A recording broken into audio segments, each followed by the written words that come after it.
একটা ফুটবল বিশ্বকাপকে খেলাকে কেন্দ্র করে হিসাব লাগাও।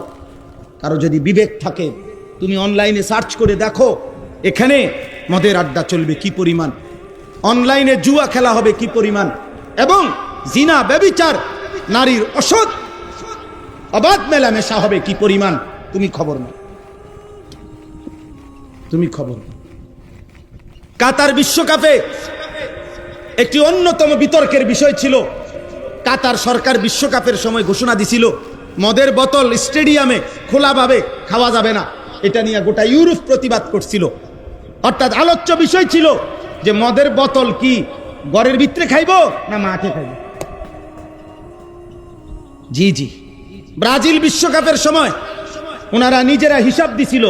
ব্রাজিলের কিছু জনগণ প্রতিবাদ করছিল যে আমরা অল্প আয়ের দেশ, এত বড় বিশ্বকাপ আয়োজন করলে আমাদের আর্থিক লস হবে। ব্রাজিল সরকার তখন হিসাব দিছিল, আমি নিজে পত্রিকায় দেখছি যে হিসাবের মধ্যে তাদের আয়ের যে খাত দেখাইছে তার মধ্যে একটা খাত হইল এই বিশ্বকাপ খেলা উপলক্ষে 1.5 মাসে যে পরিমাণ নারী হোটেল ভাড়া নিবে জিনা আর ব্যভিচার আর বেশ্যাবৃত্তির জন্য, এটার মধ্যে বিশাল বড় আর্থিক টাকা আসবে। আমরা বুঝি না, আমরা চাঁদের দেশে থাকি না, আমরা পৃথিবীতে থাকি। বলো আমার একটা ছেলে ভাই, বলো বিবেক যদি থাকে আমার ভাই, বলো ব্রাজিল আর্জেন্টিনার সাথে আমাদের দিন ধর্মের কোন সম্পর্ক আছে? আচ্ছা রাখেন, এটা বাদ দেন। আমাদের রাষ্ট্রের, আমার এই মাতৃভূমি বাংলাদেশের আর্থিক, সামাজিক, পরিবেশগত যেই কোনো উন্নয়ন অগ্রগতির সাথে ব্রাজিল আর্জেন্টিনার কোনো সম্পর্ক আছে? তো তাহলে আমি কেন ব্রাজিল আর্জেন্টিনা আমার প্রিয় হলো কেন? আমার একটা জিনিস বুঝাও, বাদ দাও আখেরাত, বাদ দাও ইসলামী দৃষ্টিকোণ। বাংলাদেশের উন্নয়নের ক্ষেত্রে, বাংলাদেশের আর্থিক, বাংলাদেশের সামাজিক, বলেন কি সেটা ভাই? দেশের রাষ্ট্রের উন্নয়নের ক্ষেত্রে একজন বলেন, একজন বিবেকবান চিন্তা করো ছেলেরা, যে এই যে ফিফা ফুটবল বিশ্বকাপের আয়োজন করে ওনারা বলুক এর দৃশ্যমান গোটা বিশ্ব মানবতার মানুষের উন্নয়নে এটার উদ্দেশ্য কি, যে মানুষের কি কল্যাণ হয় এর দ্বারা, এটা বলুক। কথা বুঝেন নাই? ওদেরকে বলতে বলেন মানবতার কি কল্যাণ, মানুষের কি কল্যাণ? কোন কল্যাণ মনে হয় এটাতে? কি কল্যাণ? 3টা দেশে মিলে এবারের বিশ্বকাপ, 3 দেশেই 3টা উদ্বোধনী অনুষ্ঠান হবে। 3টা উদ্বোধনী অনুষ্ঠানেই পৃথিবীর সেরা নর্তকীরা নাচবে। তাইলে ফুটবল খেলার সাথে নর্তকীর উলঙ্গ অর্ধ উলঙ্গ নাচের সাথে কি সম্পর্ক, আর এর দ্বারা মানবতার উন্নয়নের কি সম্পর্ক? বলেন, এটা কি চারিত্রিক উন্নয়ন হবে না আর্থিক উন্নয়ন হবে? কি হবে? কিছুই হবে, কিছুই গুনাহ। আর কি? আর কিছু গুনাহ, গুনাহ। আখেরাত বরবাদ হবে, আখেরাত বরবাদ।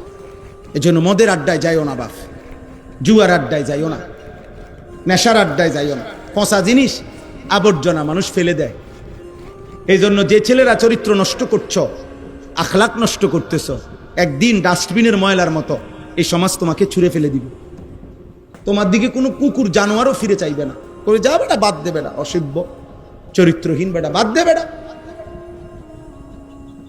বাদ দে। আল্লাহ আমাদেরকে হেফাজত করেন। আপনাদের সবার কাছে আমার অনুরোধ, আপনারা আপনাদের ছেলেকে নষ্ট হতে দিয়েন না, আপনারা আপনাদের মেয়েকে চরিত্রহীন হতে দিয়েন না। বাবা, 14 বছরের ছেলেটা মোবাইল দিয়া কি করে আপনি কি বুঝেন না? 16 বছরের ছেলেটা মোবাইল দিয়া 24 ঘন্টা কি করে আপনি বুঝেন না? আপনার ছেলেটার চুল দেখলে বুঝেন না ও আপনারে বাপ হিসাবে স্বীকার করে নাকি ব্রাজিল আর্জেন্টিনার খেলোয়াড়ের সন্তান? আপনি জিজ্ঞাসা করেন, জিজ্ঞাসা করেন, জিজ্ঞাসা করেন, জিজ্ঞাসা। ওই ছেলেরা জিজ্ঞাসা করেন যে তোর গায়ের গেঞ্জি তোর আব্বার গেঞ্জি না তোর দাদার গেঞ্জি? বলেন। দাঁড়াও বেটা, বসো। বসতে হবে না, বুঝাইলাম আর কি। বলেন আপনারা, একজন বাপ কি এটা জিজ্ঞাসা করবে না যে পুত তুই এটা কি গায়ে দিলি?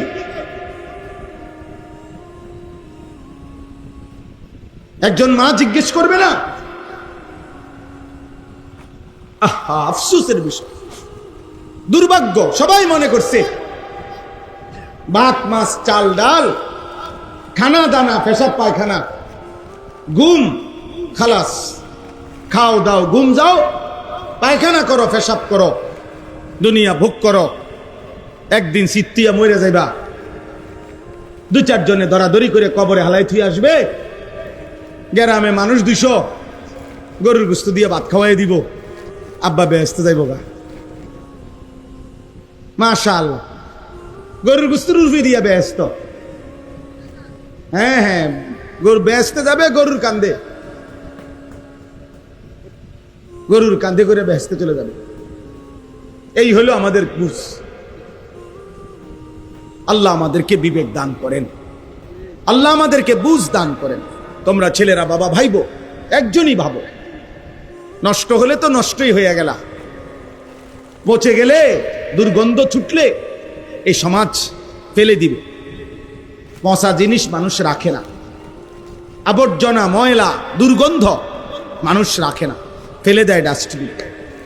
এজন্য চরিত্রহীন ছেলেরা নারী, ছবি, মদ, জুয়া, অশ্লীল দৃশ্য, এই অসভ্য বখাটে, একদিন মনে রাখবা এই সমাজ তোমার দিকে থুতু মারবে। এই সমাজ তোমাকে 2 পয়সার মূল্য দিবে না। বাঁচবা, খাইবা, জন্তু জানোয়ারও তো খায়, হাইওয়ান কুকুরও তো খায়। আপনারা আপনাদের ছেলেকে নষ্ট হতে দিয়েন না, আপনারা আপনাদের মেয়েকে চরিত্রহীন হতে দিয়েন না। বাবা, 14 বছরের ছেলেটা মোবাইল দিয়ে কি করে আপনি কি বুঝেন না? 16 বছরের ছেলেটা মোবাইল দিয়ে 24 ঘন্টা কি করে আপনি বুঝেন না? আপনার ছেলেটার চুল দেখলে বুঝেন না ও আপনারে বাপ হিসাবে স্বীকার করে নাকি ব্রাজিল আর্জেন্টিনার খেলোয়াড়ের সন্তান? আপনি জিজ্ঞাসা করেন, জিজ্ঞাসা করেন, জিজ্ঞাসা করেন, জিজ্ঞাসা। ওই ছেলেরা জিজ্ঞাসা করেন যে তোর গায়ের গেঞ্জি তোর আব্বার গেঞ্জি না তোর দাদার গেঞ্জি? বলেন। তারাও বেটা বসো, বসতে হবে না, বুঝাইলাম আর কি। বলেন আপনারা, একজন বাপ কি এটা জিজ্ঞাসা করবে না যে পুত তুই এটা কি গায়ে দিলি?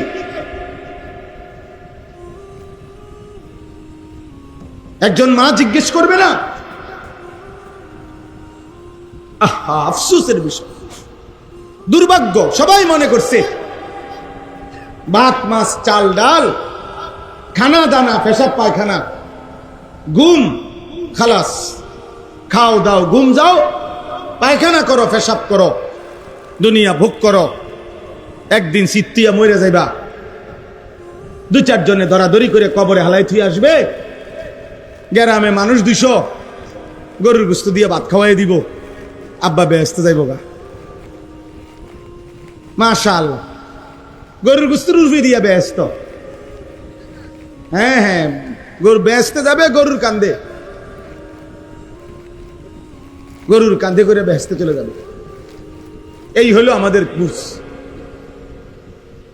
আল্লাহ আমাদেরকে বিবেক দান করেন, আল্লাহ আমাদেরকে বুঝ দান করেন। তোমরা ছেলেরা বাবা ভাইবো, একজনই ভাবো, নষ্ট হলে তো নষ্টই হয়ে গেল, পচে গেলে, দুর্গন্ধ ছুটলে এই সমাজ ফেলে দিবে। পচা জিনিস মানুষ রাখে না, আবর্জনা, ময়লা, দুর্গন্ধ মানুষ রাখে না, ফেলে দেয় ডাস্টবিন। এজন্য চরিত্রহীন ছেলেরা নারী, ছবি, মদ, জুয়া, অশ্লীল দৃশ্য, এই অসভ্য বখাটে, একদিন মনে রাখবা এই সমাজ তোমার দিকে থুতু মারবে। এই সমাজ তোমাকে 2 পয়সার মূল্য দিবে না। বাঁচবা, খাইবা, জন্তু জানোয়ারও তো খায়, হাইওয়ান কুকুরও তো খায়। খাওয়াটা তো খুব আশ্চর্য কিছু না। দুনিয়া তো আমাদের চাইতে জানোয়ারে বেশি ভোগ করে। একটা হাতি 250 কেজি খাবার খায় একদিন, 90 লিটার পানি পান করে। তো কি,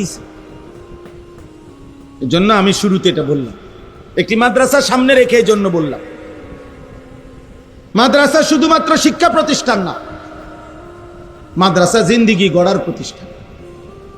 মাদ্রাসা মানুষ বানায়, মাদ্রাসা মানুষ বানায়, মানুষ ইনসান বানায়। মাদ্রাসা আল্লাহ চিনায়, মাদ্রাসা আখিরাত চিনায়। মাদ্রাসা গোলামি চিনায়, মাদ্রাসা সেজদা চিনায়। মাদ্রাসা হালাল হারাম চিনায়, মাদ্রাসা পাক নাফাক চিনায়। মাদ্রাসা ঈমান আমল চিনায়।